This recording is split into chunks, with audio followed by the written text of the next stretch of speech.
If you want to start using Revolut, you should click on the link in the description to create an account.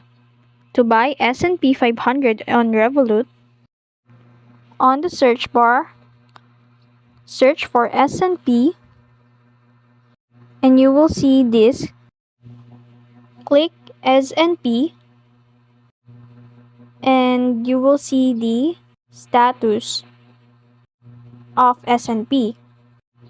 To buy it, just simply click the Get Started, and that's how you buy S&P 500 on Revolut. If you found this video helpful, don't forget to like, share, and subscribe to the YouTube channel.